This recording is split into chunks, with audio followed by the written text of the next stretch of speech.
It's my favorite time of the month, which is when I get to pick out my monthly TBR. Somehow it's the end of May.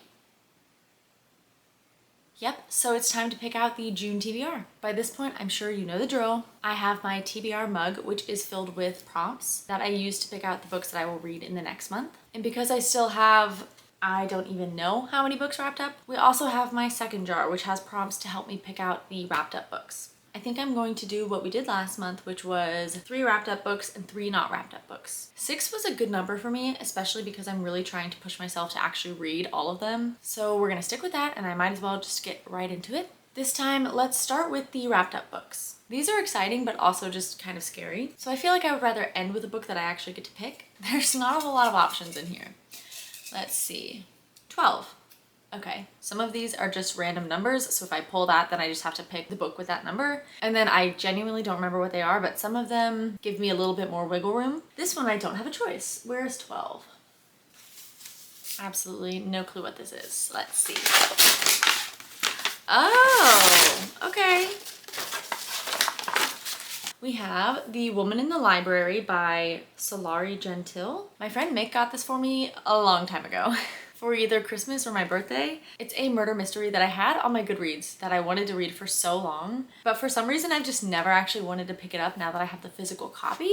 So I won't lie, I'm not necessarily excited, but that's kind of the whole point of these wrapped up books, is that a lot of them I need to be forced to read them, and I might end up loving them. Let's see what this is about. So it sounds like the entire book takes place at the Boston Public Library in this reading room. I guess people are all just sitting there and all of a sudden they hear this woman screaming. Security rushes in and they tell everybody to just stay put, don't move. And these 4 strangers are sitting at a table and they start talking, maybe becoming friends, but I assume the woman who was screaming was killed because it says that one of them is a murderer. I have not read anything by Agatha Christie, but for some reason it's giving me like classic Agatha Christie murder mystery vibes. And honestly, I have not read many mystery thrillers this year, so I'm getting a little more excited for this than I thought I would. That is book 1. On to the other jar. Something on Kindle Unlimited. Ooh. I really should use that to read a book that I already own, but let me just see what I have downloaded already. I was actually going through the Kindle Unlimited library recently and downloading a bunch of books that I really want to read because I'm afraid of them getting taken off of KU.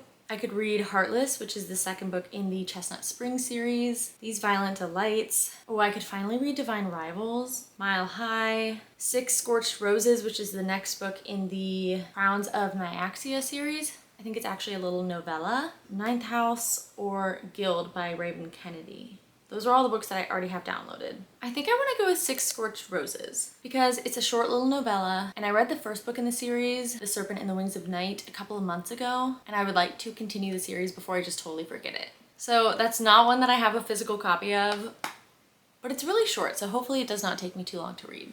Okay, next wrapped up book. 7. Ugh, I feel like this is really lame to be getting just the numbers. Ooh, this is a hardcover, a small hardcover. What could this be? What did I have that was a small hardcover? I have no idea. Let's open it. Oh! Crying in H Mart by Michelle Zauner. I've had this for years. It is a memoir, and I think it's actually on my 24 books to read in 2024 list because I really wanted to read it last year and I never did. And I also wrapped it up because I had a feeling it was one that I just needed to force myself to read. I think I've only read Jennette McCurdy's memoir, but I really enjoyed it. So I definitely wanted to get into more of them, but I have no idea who Michelle Zauner is. I mean, I know that she is a singer that goes by Japanese Breakfast, but I don't know anything about her, so I'm not going to relate to her the way that I did Jennette McCurdy. So I'm a little bit scared. I hope that I like it. It has amazing reviews. People loved it and raved about it when it came out like 2 years ago. I have heard that it's very sad. I think it has to do with her mom who passed away recently, so she's definitely in the grieving process. I don't know what else happens, but that's the only thing I've heard. So I'm a little bit scared. I try to avoid sad books, but this is one that I wanted to read by the end of the year and I honestly forgot about it. So this is good to have on the list. This is pick number 4. A book that a booktuber loves. Well, that gives me a lot of options. I feel like most of the books I have, at least somebody that I watch loves, and that's why I picked it up. So I feel like I can pretty much pick whatever I want.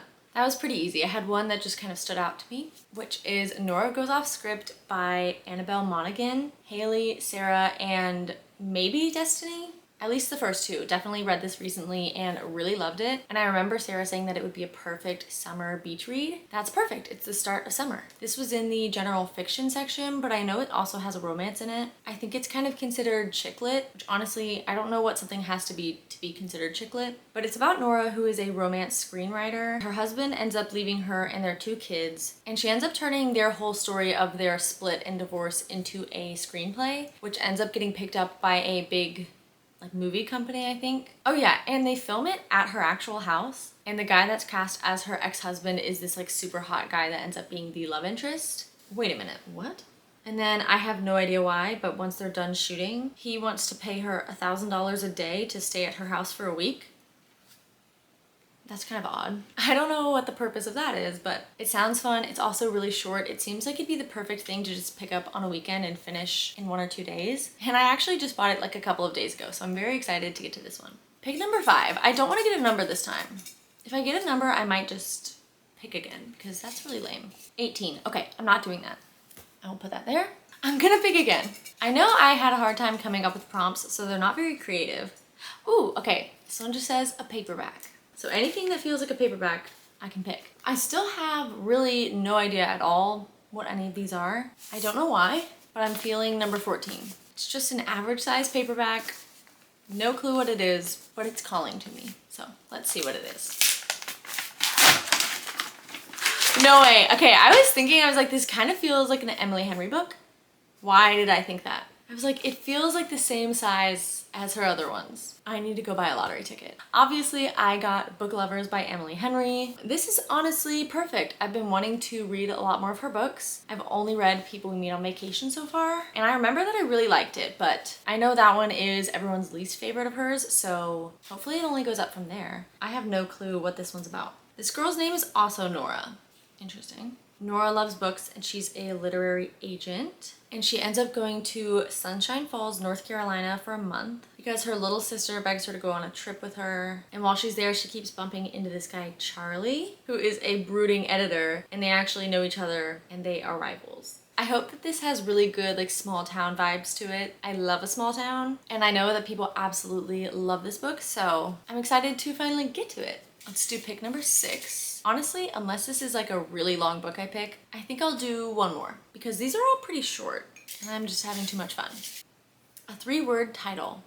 That's fun. I don't know if you can actually see. These are a lot of my priority TBR, but then I also have a bunch behind me. 3-word title is good. I have a lot of options. I've got The Prison Healer, A Curious Beginning, Half a Soul, City of Glass, One Dark Window, A Deadly Education, The Cruel Prince, Shadow and Bone, Done and Dusted. That is definitely at least half of these books. But I do also have The Hotel Nantucket, which I got pretty recently, and it's obviously a summer book, so I have been wanting to get to it soon. I don't know that I want another general fiction. I just have so many that I really want to read. What if I did The Prison Healer? Do I want to start a new series? I'm in the middle of so many. No, I think that's a bad idea. I need to finish more of what I'm in the middle of before I start new series. Okay, yeah. I have my answer. I'm gonna go with First Light Wins by Ashley Elston. This is a mystery thriller that was making its rounds pretty recently. When it came out, it was very popular. It was a book of the month pick and everyone was talking about it. I just really liked the cover. So as soon as I started to see it everywhere, I was like, I need that book. The tagline is Evie Porter has everything a nice Southern girl could want. A doting boyfriend, a house with a white picket fence, a tight group of friends. The only catch, Evie Porter doesn't exist. I pretty much avoided anybody really talking about this because I didn't want to spoil anything, but I feel like I remember people saying it was very fast-paced, had a very good plot twist, and was just like an engaging, fun mystery thriller. So I'm gonna go with this one. This is book number 6. Okay, so far we have these plus the Crowns of Nyaxia little novella. I think I'll do one more, but should I unwrap one or do my regular prompts? I have so many wrapped up books. You know what? I'll unwrap one. Let's see. Okay. 21.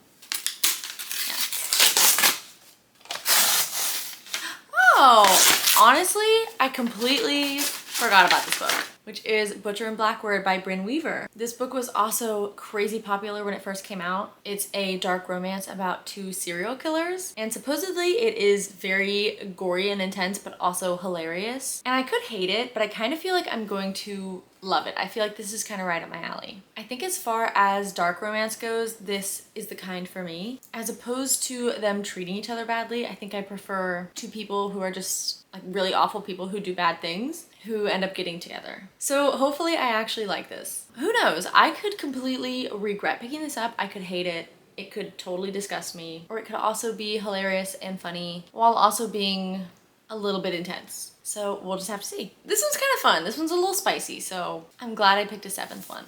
Now, this is our finished stack plus the Kindle Unlimited one. To recap, we've got The Woman in the Library, 6 Scorched Roses, Crying in H Mart, Nora Goes Off Script, Book Lovers, First Lie Wins, and Butcher and Blackbird. I started a little bit skeptical, but I'm pretty excited for all of these. We have 2 mystery thrillers, 3 romances, 1 memoir, and 1 fantasy. I feel like that's a pretty good mix, especially since it's summer now and I want to read a lot of like shorter, fast-paced books. So I'm definitely pleased with how this turned out. Those are all the books that I will hopefully be reading in June. If you've read any of these, let me know. Thanks so much for watching, and hopefully I will see you in the next one. Bye!